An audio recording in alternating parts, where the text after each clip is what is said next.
Agora com o economista da Nova Futuro, Pedro Paulo Silveira, que está comigo aqui para repercutir um pouco, né, dessa decisão que vem sendo tomada lá no STF.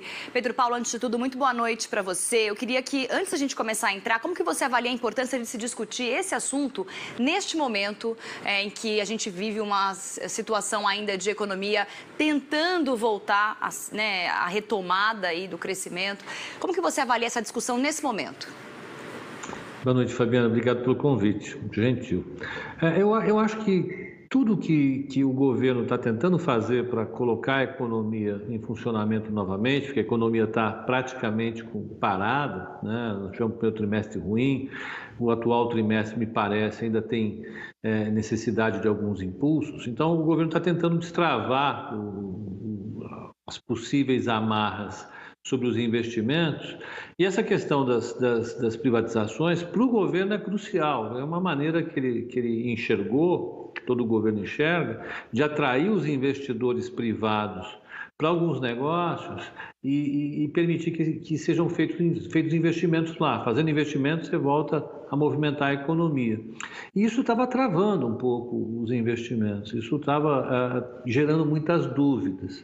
Em momentos em que as relações entre o Congresso e o governo federal ficam um pouco mais estremecidas, como estavam, por exemplo, 3 semanas atrás, pode ser mais difícil contar com o Congresso para aprovar uma privatização, uma venda de um ativo, como foi a distribuidora TAG, que a Petrobras estava vendendo, que lida com os gasodutos na região norte e nordeste do Brasil.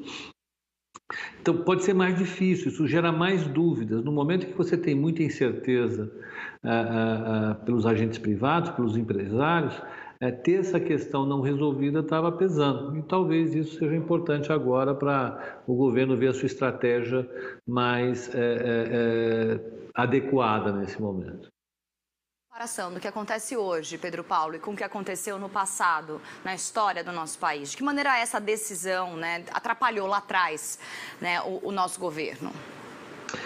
Um ano atrás, os governos, o governo Temer, agora o governo Bolsonaro, eles sinalizaram para estratégia de crescimento econômico com favorecer os investimentos privados. E para favorecer os investimentos privados era importante fazer privatizações, né? Se você vende partes da Petrobras, se você vende Eletrobras, se você vende a seguradora do Banco do Brasil, você atrai investidores brasileiros ou externos para alguns segmentos. Então, era importante para a estratégia atrair gente. Quando você coloca um obstáculo, e foi o caso dessa decisão, foi uma decisão, só para lembrar, essa decisão foi tomada no ano passado, há quase um ano, pelo ministro do Supremo, Lewandowski, e ele passou a considerar necessária a aprovação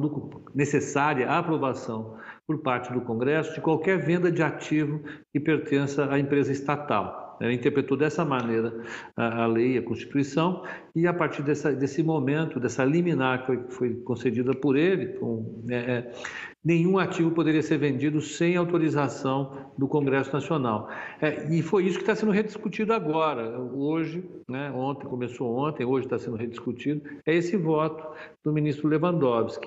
Se ele cair, esse voto cair, né, a gente pode ter um cenário em que o governo veja como mais favorável para fazer as privatizações e volte a fazê-las o mais rápido possível. Bom, para a gente ter uma noção de que efeitos reais isso pode ter, essa decisão pode ter a partir de agora, né, no curto e mais no longo prazo, né? O que a gente pode dizer que é um efeito clássico ou uma consequência que vai ser rápida ou vai ser mais impactante diretamente?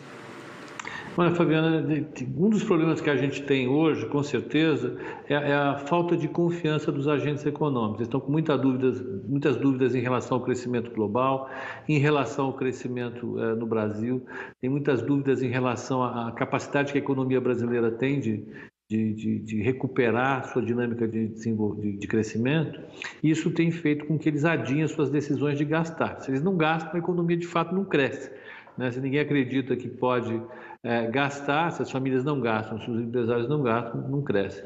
Então, estava havendo um problema de queda da confiança. Isso está sendo medido em vários indicadores, por exemplo, da Fundação Getúlio Vargas. E a Bolsa estava caindo, inclusive. Então, uma das coisas que já sugeriu uma melhora no índice de confiança foi uma recuperação do Ibovespa, do índice que mede as ações negociadas na Bolsa Brasileira. O Ibovespa voltou a subir novamente.